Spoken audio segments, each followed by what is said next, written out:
Opa, estamos aqui em mais um programa Visão 360, Vida e Negócios. E eu estou tendo a alegria hoje de receber uma amiga, colega, a Giza Mendes Nunes, e te dou as boas-vindas e peço que você se apresente, que acho que é o jeito mais direto e objetivo do pessoal saber pelo menos um pouquinho de você. Para mim também é uma alegria estar aqui, Almir, de verdade. É uma honra participar desse programa. E costumo dizer que eu sou neta, filha, esposa, mãe, avó, amiga de um montão de gente e, nos últimos 4 anos, ajudante na vida. Passei muitos anos servindo a vida na estética, na beleza, como empresária da estética. Conectei a muitas mulheres e, já entrando um pouquinho no nosso tema, buscando soluções e cura para a própria relação com a minha mãe, eu cheguei na Sistêmica e tive a sorte de encontrar pessoas tão responsáveis, tão dedicadas, que me conduziram para hoje poder também ajudar pessoas nessa busca, nessa procura. Muito bom. Ela tem mais para falar dela, mas vamos nos contentar. Vamos devagar. Vamos nos contentar com esse início e já então tratando de entrar diretamente no tema que nós escolhemos para falar hoje, né? Que é assim a mãe. A mãe como pessoa, a mãe como função, e qual é o lugar. Vamos começar por aí. Qual é o lugar que nós podemos reconhecer da mãe no nosso desempenho ou na nossa maneira de olhar para a vida, olhar para todos os aspectos da vida e naquilo que cabe ao mundo do trabalho, da relação com dinheiro, com negócios, com empreendimentos. Qual é o lugar da mãe em nós? É no centro do coração, né? Mas a mãe, eu costumo dizer, né, quando eu estou em workshops, quando eu abro um trabalho, que a mãe ela dá os 5 sims essenciais da vida para a gente, né? Primeiro, de tudo, ela escolhe um pai, ela olha para um homem e diz assim, eu quero uma semente desse homem, eu quero gerar uma vida, eu quero misturar o meu DNA com esse homem. E ela escolhe esse homem, depois ela diz sim a essa gestação, que muitas dizem não. No terceiro sim, ela diz sim ao risco de morrer nesse parto. E aí a gente chega. E depois ela diz sim para nos criar, para nos desenvolver. E aí ela dá para nós a base toda da vida. Ela nos ensina a amar, a falar, a comer, a servir. Não só falar, nos comunicar na vida, né? E, por último, ela pode dar ou não. E aí é que a gente chega nas constelações. Ela pode dizer um sim para a gente ir na direção desse pai. Quando ela está legal, quando ela está sadia, quando tem toda uma história com o masculino na sua própria ancestralidade, ela sabe que tem uma parte dela e tem uma parte desse pai nesse filho. E talvez eu acho que é o maior sim que uma mãe pode dar para o filho, né? Dizer, pode ir na direção do seu pai. Isso é uma parte que eu te dei, isso é uma escolha minha também. E é uma grande prova de amor e talvez eu acho que é a maior para um filho. A partir disso, é a junção perfeita. A gente toma isso tudo dessa mãe e vai na direção do pai para também poder ir para o mundo, né? Mas qual é o grande rolo, né? Qual é o grande BO da vida? É a gente confundir essa mãe essencial que nos deu isso tudo, e todos, de alguma maneira, receberam isso. E quem não recebeu os 2 últimos sims, que é ser criado pela mãe e na direção do pai, a mãe também escolheu um outro destino. Um destino de salvar, né? Olha, eu não dou conta disso, talvez seja mais seguro para você ir para um outro sistema, para uma outra família. E quando isso tudo acontece, a gente toma essa essencialidade, que talvez seja esse lugar, né, da mãe na nossa vida, ele é o lugar diferente dessa mulher, desse ser humano, com dores, doenças, defeitos, às vezes crimes, manias, compulsões, um monte de coisas do lado sombra que às vezes afloram. Essa pessoa que tem isso tudo e que às vezes pode me machucar ou machucar quem é pequeno na sua infância, é diferente da mãe essencial. É essa mãe que deu todos esses sims e nos deu um lugar na vida, né? Uhum. Onde que a coisa embola? Quando a gente quer pedir, às vezes, da pessoa humana comum a perfeição da mãe essencial. A mãe essencial é perfeita e nos deu tudo de perfeito.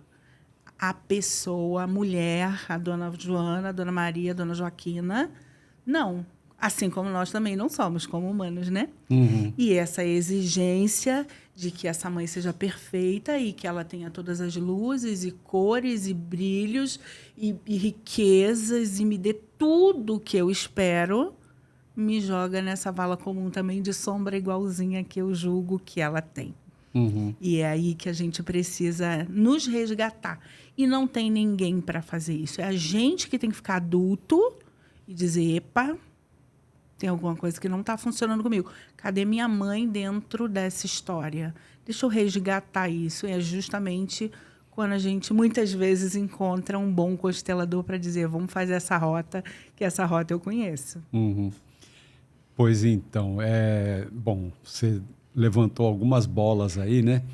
Eu percebi algo, né, que de alguma maneira pode fazer sentido para você. Uhum. Quando você fala dos sims, né? Os 5 sims essenciais, é como se você contasse para mim a respeito de, vamos dizer, aspectos, níveis da manifestação do amor. Sim. Nós temos, assim, normalmente lidamos com amor como um sentimento, né? Uhum. Mas quando a gente se aprofunda um pouco mais, quando a gente busca um autoconhecimento, quando a gente busca olhar para a nossa história, buscando mesmo um aprofundamento, a gente percebe que o amor é uma força que se manifesta de muitas maneiras na vida, né? Sim. Então, com certeza, o fato de mamãe ter aceito, né? Aceito a concepção, aceito a gestação. Várias etapas dolorosas. Aceito a gestação, aceito passar por tantas transformações, né, que uma mulher passa durante o período da gestação, se tornar frágil em diversos aspectos, ao mesmo tempo que demonstra uma força impressionante. Quando a gente olha para uma gestante, olhando de fora, a gente vê a potência, né, ali da vida manifestada naquele ser humano. Sim. Mas ela mesma, ela não consegue nem correr do mesmo jeito, porque o centro de gravidade muda. Ela tem uma série de alterações emocionais, decorrente das transformações hormonais e tal. E isso é muito misterioso, né? A vida é um mistério impressionante. E no que você começou a falar daquilo que às vezes faltou para uma criança, eu me conectei com algo que é bem simples, né? E que talvez em alguns momentos pode nos ajudar. Quando eu digo sim para isso, inclusive para aquilo que faltou, eu me coloco de uma maneira mais ativa, mais presente, mais mobilizada para ir buscar na vida aquilo que eu não ganhei de graça. Existe um ambiente essencial onde não falta nada, que é na vida intrauterina. Total. Então, a partir do momento que eu nasci, eu já preciso pelo menos respirar, porque senão a vida não fica. Perece. Né? Então, a partir do nascimento, eu já começo a perceber que tem algumas coisas que eu tenho que buscar por mim mesmo. Total. Instintivamente, inconscientemente, mas desde o nascimento já começa alguma coisa As necessidades se apresentam. Diferente daquele ambiente perfeito, onde eu não precisava sequer respirar, não precisava me alimentar, não tinha preocupação com a temperatura do corpo, estava tudo perfeito, funcionando tão bem que eu comecei como uma célula e cresci a ponto de não caber mais dentro dela. Então, não tem jeito. Deu muito certo. Eu tinha que sair de lá para o mundo, né? Sim. E isso é, assim, cada um tem sua história, cada um Sim. tem o seu contexto, né? E isso é fácil. Quando a gente olha de fora, é fácil a gente ver que mamãe também teve seu contexto. Sim. Também foi uma criança, também tem sua história, também tem suas memórias. E que eu vejo isso, né?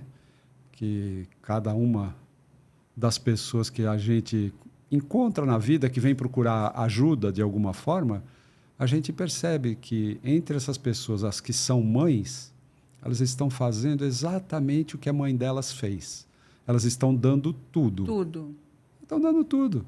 Se tivesse mais para dar, daria Dava também. mais. Eu me vejo assim, né, como filho da minha mãe, como um pidão, né? Se minha mãe chegou a dar para mim 24 horas de atenção, eu talvez exigisse 28, porque Com certeza. que é tão maravilhoso, né? Que a gente quer mais. E a criança quer mais, e isso também é natural, né? Total. Pois muito bem. Aí, uma primeira coisa que você me colocou para pensar, e eu tenho aqui minhas reflexões, minhas observações ao longo da minha experiência, né? Uhum. Que tem algumas respostas, mas eu queria te ouvir. Para quem nasceu menino, para quem nasceu menina, essa presença da mãe no centro do coração é diferente? Não. Ela é sempre grande, ela é essencial. E eu acho que, como filhos, como você bem colocou, né, nós somos insaciáveis. Quanto mais a mãe dá, mais o filho quer. E a mãe sempre nos dá muito mais para nós filhos do que ela recebeu da sua própria mãe, em todos os sentidos. A gente vê nitidamente o crescimento das gerações, o desenvolvimento mesmo, em todos os sentidos, no sentido físico, material, educacional, artístico. A mãe, ela capta muito mais. Emocional, né? E ela vai doando muito mais. Ela pega aquele fardo, aquela cangalha que ela recebe da sua família e ela soma muito, ela floreia aquilo, ela embeleza aquilo e nos entrega algo muito maior. Entre meninos e meninas, eu acredito que se há alguma diferença, Almir, a visão que a menina vai ter da mãe talvez seja um pouco diferente do que o menino tem como filhos, enquanto crianças, não separando exatamente de postura masculina e feminina, não vejo diferença. Agora, em determinada idade da infância, talvez aquele menino olhe para aquela mulher e diga: eu acredito que se eu crescer e procurar uma mulher que tenha essas qualidades, eu me dê muito bem na vida, porque ela também vai poder proporcionar aos meus filhos algo que eu recebi. Eu acredito que no centro do masculino há um copia e cola de como fazer no futuro. E para nós, meninas, a gente olha para a mãe e olha a relação da mãe com o pai e diz: então é assim que a gente se relaciona com o homem. É assim que a gente vai criar filhos. É assim que a gente vai servir a vida. E a gente também faz um copia e cola de como ser mulher para um homem e para os filhos. Então, é um modelo que vai ser aplicado em setores um pouquinho diferentes. O menino vai procurar uma mulher tal qual para com ela formar uma família e que esses filhos recebam tanto quanto ele recebeu. E a menina poder dizer: aqui se faz assim. Então, é assim que eu vou tratar. E disso também vem uma série de fidelidades que a gente vê quando a gente vai constelar relacionamentos de casal, né? A mãe guia isso, de alguma forma. Pegando o começo dessa tua fala, né? Isso tem a ver com alguma coisa que eu observo. A gente parte, vamos chamar assim, de uma matriz. Sim. Básica. Sim. A partir daí, as nossas experiências de vida, a minha observação do mundo, no meu tempo, nas escolhas que eu fui fazendo, vão me acrescentando Sim. experiências, vivência, conhecimento, e com isso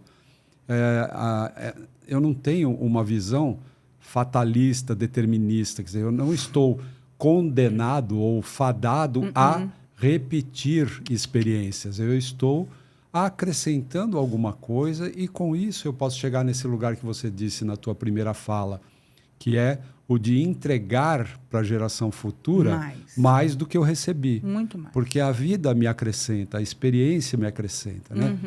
É claro que nesse percurso, na jornada, né, muitas pessoas, muitos de nós, temos que lidar com marcas, com situações que,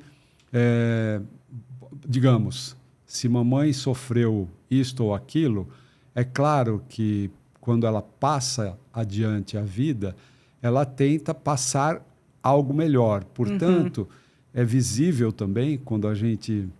Nesse nosso trabalho, quando a gente entra em contato com indivíduos, a gente vê nitidamente que o que a geração anterior fez é favorecer para que a minha vida, a vida da geração atual, seja um pouco mais fácil. Mais fácil. E possa ir além, possa se realizar mais, possa ter melhores resultados, não é isso? E assim a vida segue, né? E existem, obviamente, como eu falei, marcas, né?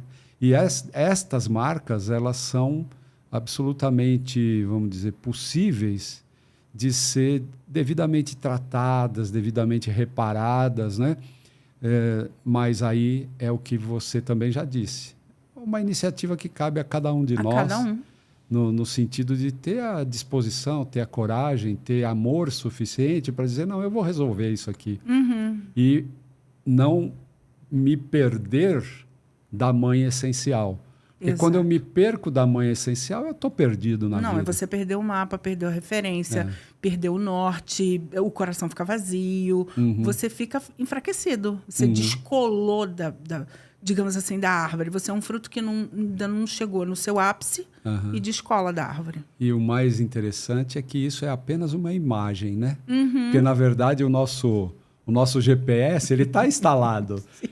Só que a gente não aciona. A pessoa não aciona, então ela se depara com dificuldades que quando ela resolve, ela pode se tornar um ser humano melhor, um amigo melhor, alguém mais leve, alguém que, vamos dizer, tem mais facilidade de deixar o seu potencial acontecer. Não é? Alguém inteiro, Almir. Alguém inteiro. Boa frase, boa expressão. E isso se reflete em tudo. Na saúde física, na qualidade das relações e, obviamente, também nas escolhas profissionais, no desempenho profissional e naquilo que vai se traduzir no sucesso, né? Na vida, na carreira, nos seus... Em tudo. Seus projetos. Na jornada toda. Digamos assim, essa cangalha geracional que tem ferramentas, tem qualidades, tem histórias, experiências, habilidades, enfim. Quando a gente consegue tomá-la inteiramente, dizer sim a essa origem, e a gente vai carregar isso, dizer assim, é isso que eu sou, é de onde eu vim, eu também posso somar com isso. E a gente não lamenta. E óbvio que dentro dessa cangalha também vai ter coisa que não é legal. Vai! Mas eu não preciso ficar olhando para isso. Eu não preciso dar ênfase a isso. Eu não preciso colocar isso no topo da cangalha. Eu posso separar um lugar e dizer, realmente, isso daqui eu ainda não sei o que eu vou fazer com isso. Eu ainda não sei, eu recebi, eu não sei o que eu vou fazer. Mas eu vou pegar tudo que é muito útil, tudo que é muito bonito, tudo que é muito benéfico, tudo que é muito bom para a vida. Todas essas sementes aqui, e eu vou começar a jogar luz nisso, eu vou jogar energia nisso. E essa atitude de reconhecer que nenhum sistema é perfeito, nenhuma família é perfeita, porém, há muito positivo, e muito vem da mãe.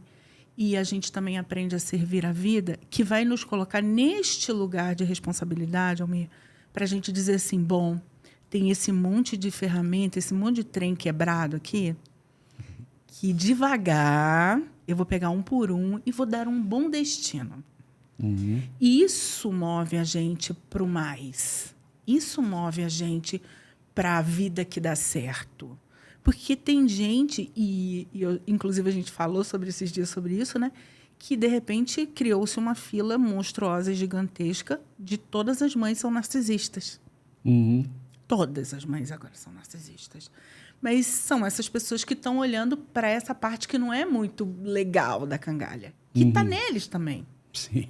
Né? Ou é narcisista ou é disfuncional. Disfuncional. Tem determinados, né? Ficou na moda isso. Isso, modismos. Ficou uma etiqueta na moda. Isso. E assim, todo mundo é narcisista em algum momento. Todo mundo tem ego. Todo mundo. E acho que só um adendo que cabe, né? Não se trata de assumir uma postura poliana, né? Não. Quer dizer que tudo foi maravilhoso. Não. Se trata de fechar os olhos para aquilo que foi difícil. Mas se trata de, vamos dizer, conseguir adquirir uma postura em que a gente facilmente vai reconhecer que nem tudo foi difícil. Não. Que coisas boas, maravilhosas Vieram. E que, diante das circunstâncias da mamãe, o que ela fez foi grande, o que ela fez foi lindo, o que ela fez foi um esforço de superação que a gente pode reconhecer. Gigante. É só olhar direitinho, né? Gigante. E isso não significa que então está tudo resolvido como se fosse mágica. Não é isso, né? Não. E aí, deixa eu trazer a coisa para o nível agora mais testemunhal, né? Você falou no comecinho, se apresentando, né, que você tem uma história como empreendedora. Nós vemos, né, o que está acontecendo no mundo, não sei, mas assim, a gente conhece alguma coisa da realidade brasileira, né? E a gente vê a quantidade de mulheres empreendedoras, mulheres em cargos de liderança, mulheres que estão colocando a serviço da vida os seus talentos, né? E realizando aquilo que elas sonham, né? Às vezes com mais ou menos dificuldade. Eu sou de uma geração em que, para que uma mulher conseguisse se projetar no mercado de trabalho, no mundo corporativo e tal, ela meio que tinha que se masculinizar, porque se ela não vestisse terno, uma roupa de homem, parece que ela não ia obter o respeito da estrutura, do próprio sistema organizacional e tal. E com isso, vamos dizer assim, eu encontrei, quando eu comecei, né, o trabalho, acho que a essa altura todo mundo está percebendo que nós somos dois consteladores, né? Eu encontrei no meu começo de trabalho com constelações pessoas que, apesar de uma carreira relativamente bem-sucedida, como ser humano, não estavam felizes, porque tinha um esforço enorme para absorver um jargão, uma linguagem, até uma expressão corporal que não era natural. Quer dizer, hoje a gente está num outro momento, o tempo, né, vai se impondo e a gente vê mulheres que podem simplesmente ser mulheres e ter o seu projeto de negócio, ter o seu empreendimento. Com a sua cara. Ter algo que tenha a sua cara. Sim. Conta um pouquinho da tua trajetória, quer dizer, como é que você começou, o que é que mudou? Você falou que você entrou em contato com a visão sistêmica em 2016. Já lá se vão... Quase 10 anos. Quase 10 anos. Conta um pouquinho, como é que isso mexeu com você? Foi uma mudança muito grande, mas ela não foi radical, ela foi muito fluida, muito natural. Eu tive uma história bem específica e por isso eu cheguei nas constelações, né? Eu saí da casa dos meus pais com 16 anos. E quando você sai da casa dos seus pais, literalmente você diz assim, ó, tá bom, eu não quero isso daí não, mas eu vou ter que me bancar. E aí eu tive que, literalmente, passar a trabalhar, inclusive para bancar a minha própria educação. Fui morar na casa de uma tia, irmã da minha mãe, que me acolheu, e eu fui trabalhar. Quando eu estava com uns 19 anos, A minha mãe, nos anos 80, ela era vendedora de uma grande empresa que não existe mais. Ela foi fundida com a Nestlé, chamada Biscoitos Aimoré. A fábrica era em Minas e minha mãe era representante deles no Rio de Janeiro. E a minha mãe foi ficando cansada de meta, daquela loucura do mercado corporativo dos anos 80. A gente começou a ficar sozinho em casa, eu com os meus irmãos, porque era difícil arrumar alguém que cuidasse de 3 crianças. E nós não éramos nada fáceis. E aí a gente começou a ficar sozinha. Minha mãe, ela saía para trabalhar, muito preocupada com aquele tanto de tempo que a gente ficava só. E, ao mesmo tempo, cansada desse mundo tão masculinizado, tão pressionador. E ela foi fazer um curso de cabeleireiro. Ela falou assim, eu vou fazer um curso de cabeleireiro, eu já tenho algumas habilidades, ela já cortava o cabelo do meu pai, eu vou abrir um negócio. Ela nunca chegou a abrir esse negócio, mas eu fiquei com esse material. E isso que ela tentou para ela me guiou mais tarde na minha construção na estética. Então, com 19 anos, eu fiz esse curso e comecei a trabalhar. Então, eu meio que falei, bom, eu já tenho uma profissão, eu não vou me preocupar com certas coisas. Estava todo mundo enlouquecido, querendo fazer faculdade. Eu falei, eu já tenho um lugar, uma habilidade e vou montar um negócio. E, de fato, esse negócio me levou a vários lugares. E eu fui morar em Manaus e tive filhos. E eu nunca precisei viver o que minha mãe viveu, deixar os filhos num lugar sozinho, afastado.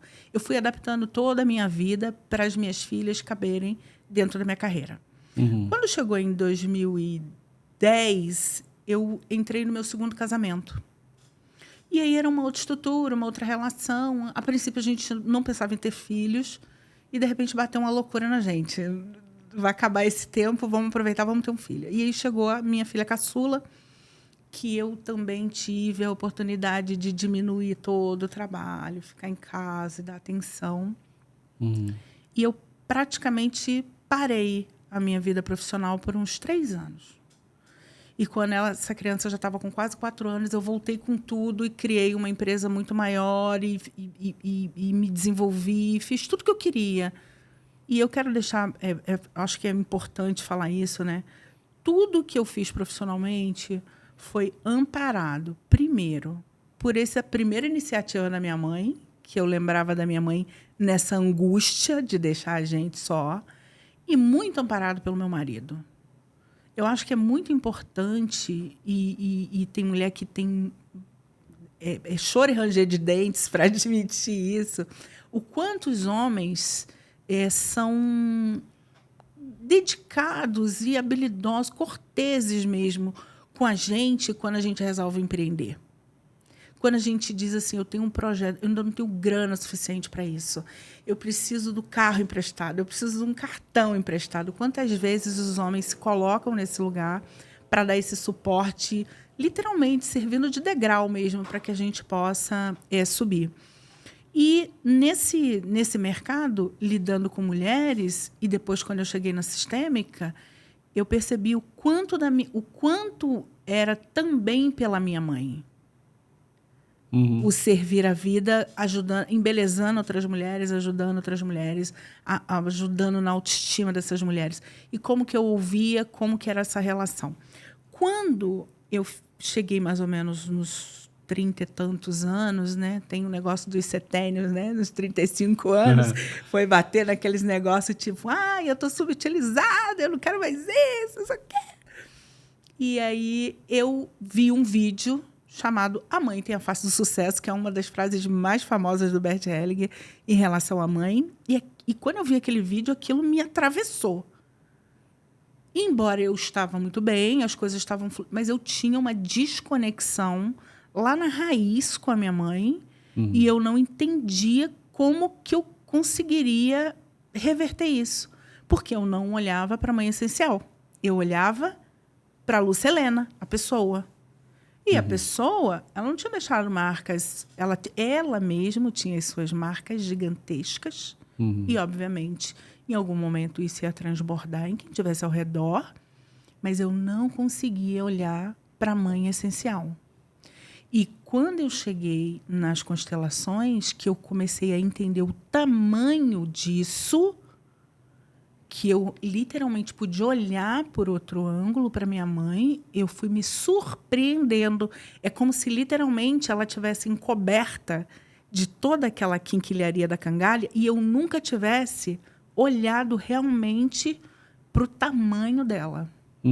E isso foi totalmente transformador. Isso começou em 2016 e, na verdade, até hoje a gente não para de estudar e a gente não para de reencontrar essa mãe e outras nuances e outros ângulos. A gente vai redescobrindo a mãe em pequenos detalhes. Parece que quando a gente desconecta da mãe essencial, a gente desconecta também das memórias fantásticas que ela deixou. E quando a gente conecta, quando a gente coloca o cabinho USB lá, vai conectando isso tudo. Então, vira e mexe, numa meditação, num exercício de respiração. Nossa, eu tinha esquecido desse momento. E é muito bom reencontrar com isso, conectar de novo com isso. E tomar também isso, né? Para que eu também possa replicar isso cada vez melhor com as minhas próprias filhas. Muito bom.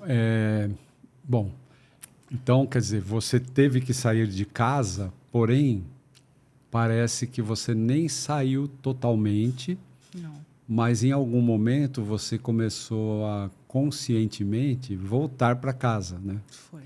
E aí foi nessa tua fase a partir da descoberta da filosofia do Bert Hellinger e dessa frase, o sucesso tem a face da mãe, que você, vamos dizer, tomou um choque. Não tomei um choque, não. Eu tomei uma surra. Tomou uma surra.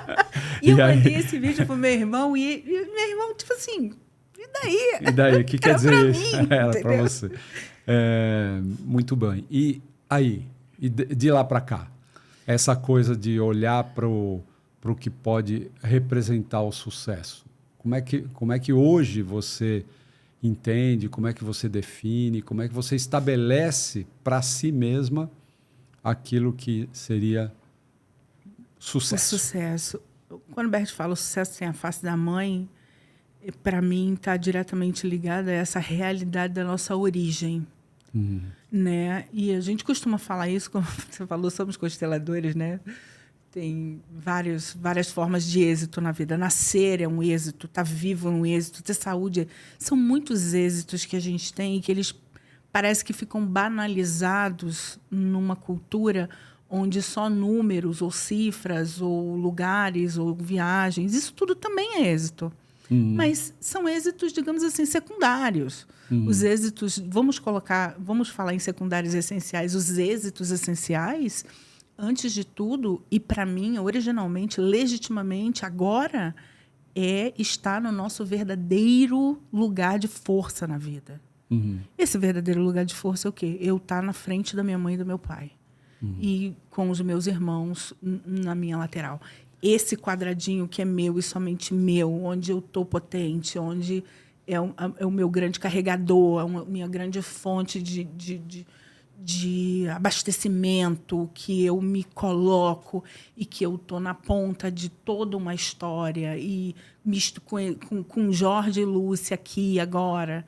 Esse é o verdadeiro êxito. Agora, vamos lá. Como é que isso se reflete na visão de uma mulher que toca um negócio? Como é que isso se reflete nos aspectos tangíveis? Quer dizer, metas, conquistas, relações comerciais, definir preços, essas coisas que deliciosas da prática. Que fazem parte, não é? Da vida. Daquilo que também compõe um cenário bem-sucedido, um cenário de êxito. Sim. Eu acredito que quando a gente vem para esse lugar de força, que eu chamo o verdadeiro lugar de força na vida, né? Que a gente está inteiro mesmo, né? A gente não está com uma perna só, a gente não está só com uma parte do coração. E eu acho que é muito sério e importante falar que tomar a mãe é automaticamente tomar o pai. O pai é uma escolha da mãe, somente ela poderia ter feito isso. E veio dele a semente, né? Então, tomar a mãe é também dizer sim para o pai. Mãe, e esse era o pai certo. Eu só podia ter nascido disso. E quando a gente vem para uma empresa que a gente está todo inteirinho, todo bonitinho, todo arrumadinho, assim, nesse lugar, sabe? Tipo para ir para a escola, só pegar a merendeira. Quando a gente está todo bonito, eu acredito que a gente, primeiro, a gente para de fazer força. Tem muita gente fazendo muita força, e eu costumo dizer que quando a gente aplica verdadeiramente as ordens do amor na gente, muita gente, todas as vezes que eu marco uma videochamada, que alguém quer, eu queria saber como é que a gente faz? Vamos bater um papinho? Vamos. O que é, afinal, viver a ordem sistêmica? É eu reconhecer todo mundo que veio antes, foi assim, eles são assim, eu não posso mudar nada do que está daqui para trás, eu tenho o meu lugar. Esse é o meu lugar. Eu sou filha do Jorge e da Lúcia. Eu sou a terceira filha do Jorge, eu sou a segunda filha da Lúcia, eu sou irmã do Felipe e do Rafael. Esse é o meu lugar. Eu regulo a minha balança para ir para a vida. Para eu dar e tomar na medida certa. Nos negócios, isso é uma maravilha. Porque eu paro de me rebaixar ou paro de ficar arrogante demais para me sentir importante, né? Eu passo a cobrar valores justos. Eu faço metas dentro da minha realidade, sem me empolgar demais com esse papo muito mercantilista, mas também não deixo a coisa jogada, o Deus dará, sem nenhuma estratégia de vendas. Quando eu vou vender, eu não tenho medo de falar do que eu estou fazendo, da solução que eu tenho, ou meu produto, ou meu serviço. Eu não vou sozinho para negociação nenhuma. Eu estou com meu pai e com a minha mãe aqui o tempo inteiro, eu estou forte. Eu lido com fornecedores e com prestadores de serviço com devido respeito. Porque eu estou com os meus pais aqui e eu estou vendo o pai e a mãe deles ali, eu estou vendo a história deles ali. Eu respeito, eu estou no meu sistema e estou lidando, fornecendo, trocando com outro sistema. Eu olho para os meus colaboradores também a partir dessa perspectiva, sem arrogância. Eu não sou maior que eles. Estamos em níveis diferentes, nossas famílias estão em níveis diferentes de desenvolvimento. Eu não tenho arrogância e não tenho dó. Perfeito. E algo que, de fato, está contido nisso que você está explicando, quer dizer, na medida em que eu estou bem resolvido com a minha própria história, eu paro de exigir dos outros aquilo que eu deveria ou acho que deveria receber, seja da minha mãe ou do meu pai, mas hoje o nosso tema é principalmente a mãe.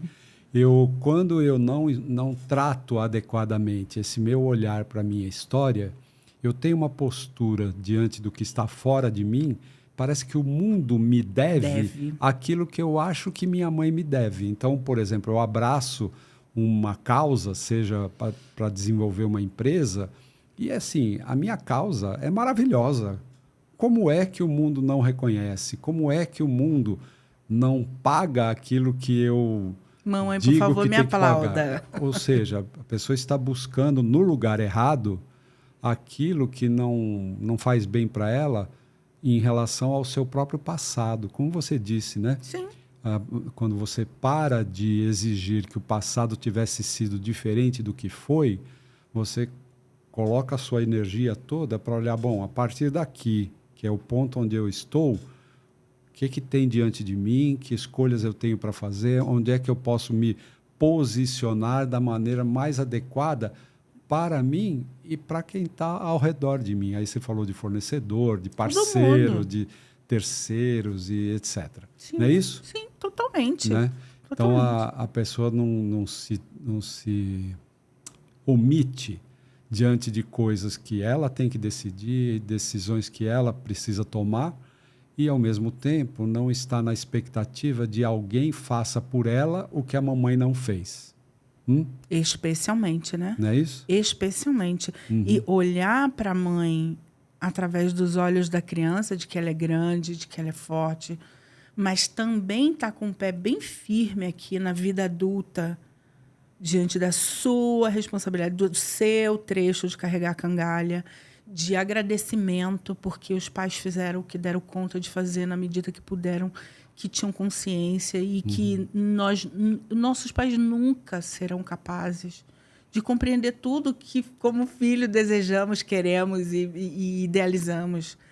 Sair dessa ilusão também de que me faltou algo, Eu acho que é essencial. E eu acho que uma cena que coloca bem claro esse aceitar o passado, você pega uma construção muito antiga, você não tem como mudar a sapata dessa construção, você não tem como mudar os pilares dela de lugar.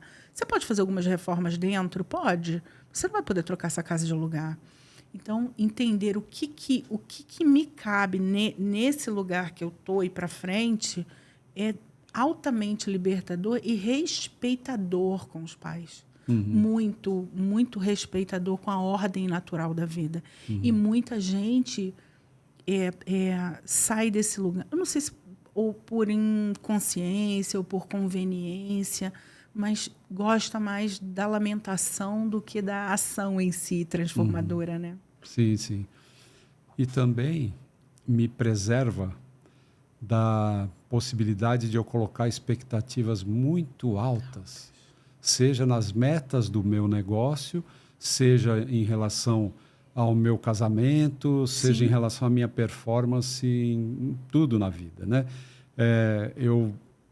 Quando eu estou, vamos dizer, plantado, firmado, enraizado, eu olho com olhos mais realistas para aquilo que está diante de mim. Tem coisas que não são para agora ou que não são para mim, e eu fico tranquilo com isso. Tá tudo bem. A minha história também é única. Quer dizer, assim como aquilo que pesou, aquilo que foi difícil, os dramas que foram vividos são parte da minha história, toda a potência, todas as virtudes, tudo aquilo que é, vamos dizer, virtuoso na história da mamãe, assim também a história do papai, é colocado à minha disposição para que eu possa levar adiante e ser tranquilamente melhor do que eles. Não porque eu quero ser melhor do que eles. Porque é o natural. Não porque eu precise provar qualquer coisa para ninguém. Simplesmente porque a tendência, quando a gente olha para a vida com essa visão sistêmica, não é? A tendência é que o movimento nos impulsione para mais, nos impulsione para melhor, nos impulsione para conquistar algumas coisas que não foram possíveis para eles, mas se eles não tivessem feito o que fizeram, eu não estaria no patamar em que eu estou hoje. Então, eu evita também determinadas coisas que no trabalho de consultoria com empresas a gente se defronta às vezes, em que a pessoa coloca a expectativa num lugar inatingível. E isso é uma bela maneira de se preparar para mais uma frustração, mais uma prova de que eu não nasci para vencer, mais algo que reforça o azar que eu tive de ter nascido onde eu nasci. Vítima, né? Então é um antídoto para isso também, essa coisa de procurar trabalhar essa sua autoaceitação, na verdade, né? Abraçar a sua história é aceitar a si mesmo. É isso. Assim. Eu não decido certas coisas. Eu acho que é importante a gente ter essa consciência, primeiro, de que quando a gente aceita a humanidade, principalmente da mãe, a humanidade falha, problemática, adoecida às vezes, a gente aceita isso na gente e nas pessoas. As pessoas não vão fazer tudo o que eu espero, não serão, elas são como elas são. Eu também sou como sou. Tem coisas que para mim também é difícil mudar. E quando eu também aceito que nem tudo é para mim. Tem gente que quer, eu posso tudo. Que tudo é esse que você está podendo aí, que eu não estou sabendo? Porque tem coisa que eu não posso. Eu não posso, eu não tenho essa qualidade, ou essa habilidade, essa condição própria para isso. Pautar isso é muito real, sabe? É muito pé no chão. Isso é para mim, isso não é. Tem coisa que de cara que eu olho, eu digo, isso é muito para mim. Não, isso daí vai me dar muito trabalho, não é para mim não, eu não vou ralar muito. E eu sigo. Quando a gente toma essa humanidade, Almir, é uma forma de se incluir nesses defeitos, nesses erros. É dizer, eu também, que é uma grande frase que a gente vê em trabalhos, né? Eu também. Eu também. Eu também. E outro benefício, né, que eu identifico facilmente trabalhando com pessoas é que, na medida em que a pessoa se coloca dessa maneira, perante a sua própria história, muita coisa vem junto. Por exemplo, aquele olhar para a professora que me alfabetizou, para aquele professor da faculdade que me inspirou, aquele que me deu vontade para quando eu crescer eu quero ser igual àquele cara. seja ele um professor ou uma professora, e os chefes que eu tive, as coisas que me ensinaram, seja porque foram muito bem feitas, foram oportunidades muito luminosas, muito incríveis que eu tive no início da carreira, etc. Mas também aqueles caras que fizeram eu comer o pão que o diabo amassou e que me ensinaram muito bem como não tratar minha equipe, como não tratar um fornecedor ou coisa que o valha. Ou seja, eu começo a dar um outro valor para as pessoas com quem eu me encontrei ao longo da vida e a quem eu devo muito aprendizado. E a minha tarefa é levar para frente aquilo que eu aprendi, também fazendo isso, melhorando alguma coisa, melhorando muito, quem sabe, mas me dispondo a passar o bastão, né? Com tudo que eu aprendi, eu quero passar algo melhor. Não é isso? Totalmente, totalmente. Vem quase como um efeito, uma consequência natural de quando a pessoa se coloca harmoniosamente em relação à sua própria história. Total, total. A gente pega... E a gente não recebe só da nossa família, né? Não. A gente está falando de mãe porque é a base, né? Digamos, o grande cesto que a gente carrega. Mas a gente transita por vários outros sistemas de amigos, casa de tio, aquelas amigas da mãe que deixam um monte de coisa legal para a gente. A gente vai recebendo muito. Às vezes eu percebo pessoas reclamando tanto, olhando tanto para a falta e não tem o menor olho para tudo que recebeu.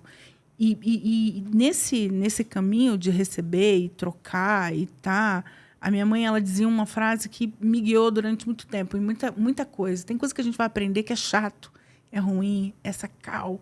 E a minha mãe dizia assim, nem todo aprendizado é gostoso. Sim. Ponto.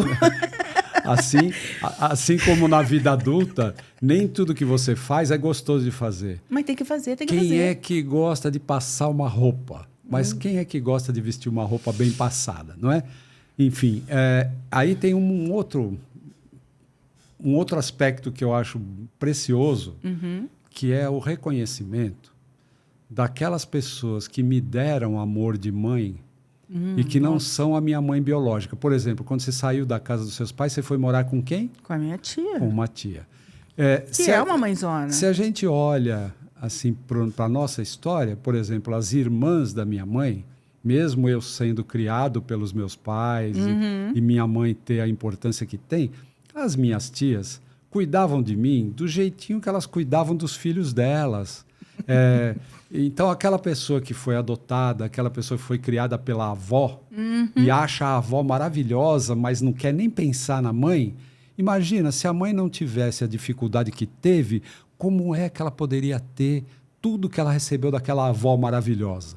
Então, até mesmo o que a mãe não pôde dar, se coloca de uma forma em que alguém me deu, alguém preencheu. Total. E isso acontece, como você falou, às vezes é a mãe da minha amiguinha que mora na casa do lado, que a gente vai lá brincar ou vai fazer lição de casa e a gente sente aquele carinhozinho gostoso. Nossa, que coisa boa isso aqui. Na verdade, a gente é cercado de muito amor. De muito amor. Muito. E um dos trabalhos mais singelos e mais poderosos que a gente pode fazer é reconhecer que o amor nunca nos abandonou, senão nós não estaríamos aqui. Não estaríamos. Não é isso? E se nós chegamos aqui tão fortes, inclusive ainda estamos nessas reformas internas, é porque talvez a gente tenha recebido muito mais do que já percebeu. É isso aí.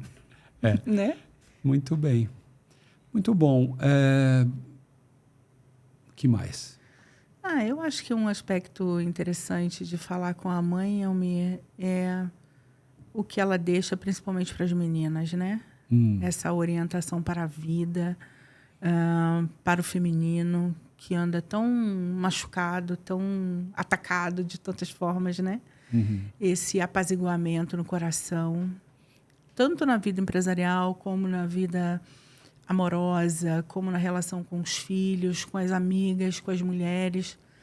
Reconhecer que, independente das feridas e dos machucados da minha mãe, eu não preciso estar atacando ninguém. Tem muita mulher se vingando pela mãe. nos homens, nos filhos, nos funcionários, enfim, em várias relações, né? E olhar... Quando isso está acontecendo, eu percebo nitidamente que elas estão olhando com dó para a mãe. Coitada da minha mãe. Minha mãe não pôde. Minha mãe não se vingou, então me vingo por ela. Minha mãe não largou meu pai, então vou largar o meu marido para mostrar a ela como se deve fazer. E como isso requer um esforço tremendo. Nossa! Isso não é natural. Não. Isso é muito exigente, cria uma tensão, coloca a pessoa em estado de guerra, às vezes. Desconecta da grandeza da mãe. E tem muita mulher nesse movimento. Eu que lido com mulheres e nos últimos...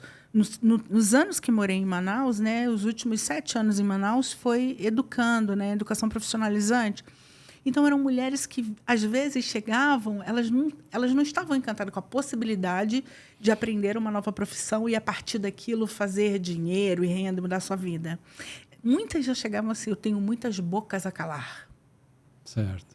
Mesmo que não dissessem isso. Mas falavam. Mas fica tão evidente. E aí, depois do conhecimento sistêmico, especialmente, no final dessas turmas, eu fazia todo um amaciamento desse vocabulário, desses olhares, né?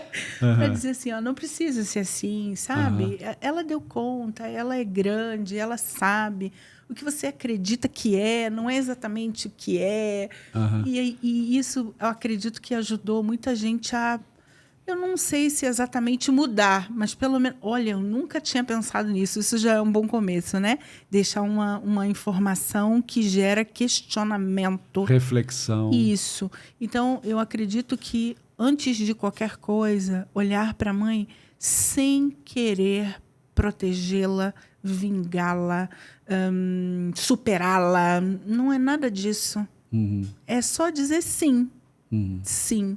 E apaziguar o coração, né, que é uma outra grande frase do Bert, né? A paz mundial começa no coração da mulher. Eu acho que, primeiro de tudo, na reconciliação com a mãe. Esse reconciliar da mulher com a sua mãe, que também fala com a sua avó materna, que vai refletir lá na avó paterna e nas mulheres do sistema paterno, que são importantíssimas, e a gente quase não olha muito. Exato. Mas elas são muito fortes. A avó paterna tem uma força gigantesca. As tias e irmãs do pai, então, meu Deus do céu. Bom, você citou uma das frases, né? Que a paz mundial começa no coração da mulher. No coração da mulher. E tem uma outra frase que me lembrei aqui durante a nossa prosa aqui. O Bert disse que toda empresa é uma mulher. Sim. São duas frases que ambas, quando eu ouvi, né, me fizeram pensar bastante. Muito. E são demonstrações muito óbvias de que aquelas ideias de que Bert Hellinger era um misógino e tal, isso é absurdo. Total. Não só pelas frases, mas por tudo que eu vi, você pôde ver também, do trabalho prático dele. Agora, essa frase, toda empresa é uma mulher, como é que você... que você já viu a respeito disso? O que você pode me compartilhar com a gente aqui? Olha, quando alguém me traz uma questão de carreira, ou porque quer transicionar, ou porque está com uma dificuldade, né? E como constelador, a gente sabe que a entrevista, né, por onde vamos, vem a partir do que o cliente traz. E a gente ouve pergunta, né? E a minha primeira pergunta, quando eu estou ouvindo, é por quem essa pessoa faz o que faz. A gente não escolhe uma profissão à toa, a gente escolhe uma profissão para servir a alguém, ou servir em nome de alguém, em honra a alguém. E eu acredito que muitas empresas são a própria mãe da gente, né? A minha escola, hoje, eu tenho plena certeza. Eu não tinha essa noção quando eu comecei tudo isso, né, lá atrás. Mas ela era nitidamente em nome da minha mãe. Pelo que eu recebi e no que eu pude transformar isso, né? Honrar minha mãe através disso. Assim como esposas, mulheres, primeiros amores, irmãs, enfim.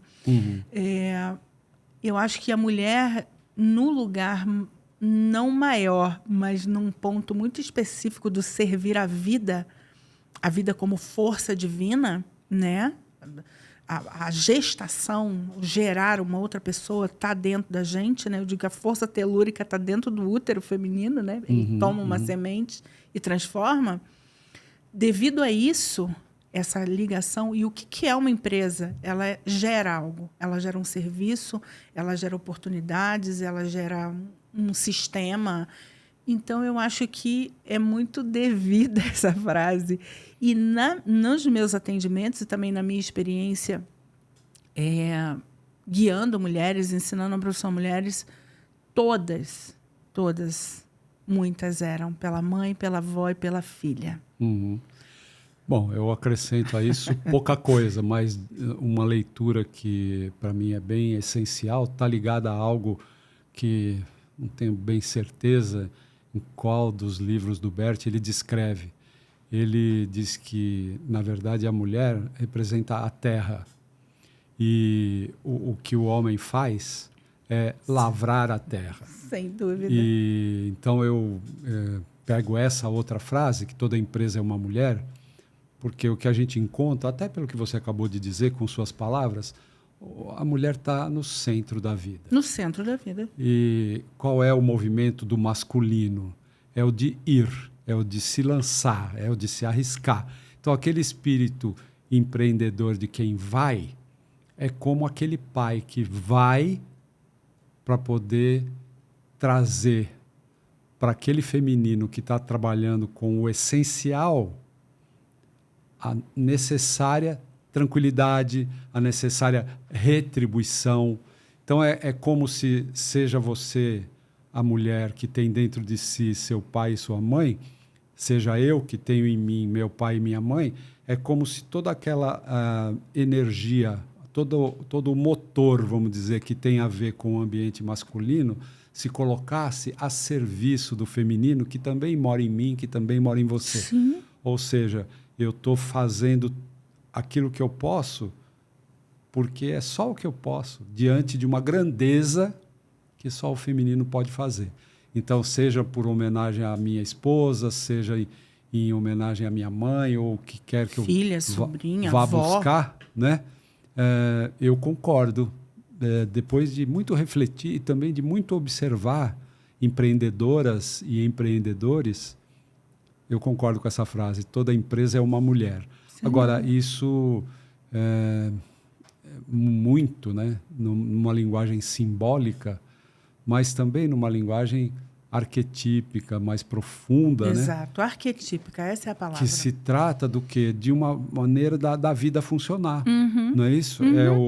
É a energia do fazer, do pegar na enxada, do fazer o trabalho mais pesado em honra a alguém que está fazendo o trabalho mais delicado, mais refinado e que precisa tanto ser feito por quem é especialista. Sim. Não é isso? E Cuidados. aí é a mulher que faz. É a mulher, está no centro da vida, e quanto mais a gente, eu digo nós mulheres, né?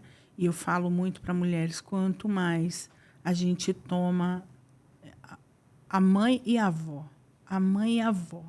e a gente consegue captar o tamanho do que essas mulheres fizeram, deram, transmutaram, curaram, se ergueram para passar esse bastão bonitão, assim, iluminado para a gente, mas a gente também vai para o mundo com esse empreender leve, gostoso, bacana. E mais a gente também, Almir, pode tomar um homem ou permitir que ele esteja nesse fazer, nesse servir, nesse apoiar, nesse cuidar e proteger. A gente literalmente apoiada, ancorada nessas grandes mulheres, a gente pode descansar e sair da luta, da guerra dos sexos ou dessa dureza que tem no coração de se masculinizar em uma série de coisas, se racionalizar demais. A gente pode se entregar a esse servir maior, a essa conexão maior no centro da vida.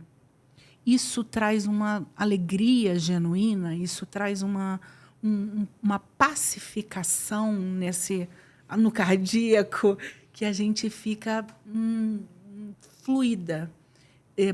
a gente fica até magnética, assim, atrativa, quando a gente consegue esse ancoramento em mãe e vó. E digo mais, quando a gente faz isso e a gente já está no caminho do empreender, que a gente já está muito com o papai aqui, muito com as nossas enxadinhas, a gente... É isso. É o sucesso inteirão, assim, em todos os sentidos. Porque não pode ser só na vida profissional, sem estar no dentro, no sentir, né? E a mamãe é o caminho de dentro. Muito bem. Então, pessoal, isso aqui é um pouco da minha amiga, colega, Giza Mendes Nunes. E eu agradeço novamente. Eu que agradeço. Seu empenho de estar aqui, uma alegria a gente estar em mais uma conversa, né? Mais uma conversa. De algumas que a gente tem tido ao longo desses anos. E deixo com você aí o que você quiser falar, te desejando saúde, sucesso, e espero que nosso público aproveite bem essa nossa interação aqui para refletir e, quem sabe, poder trazer alguma coisa para a sua vida prática. Sim. Primeiro eu quero agradecer muito, né, por estar aqui. Esse convite para mim, ele é especial pra caramba.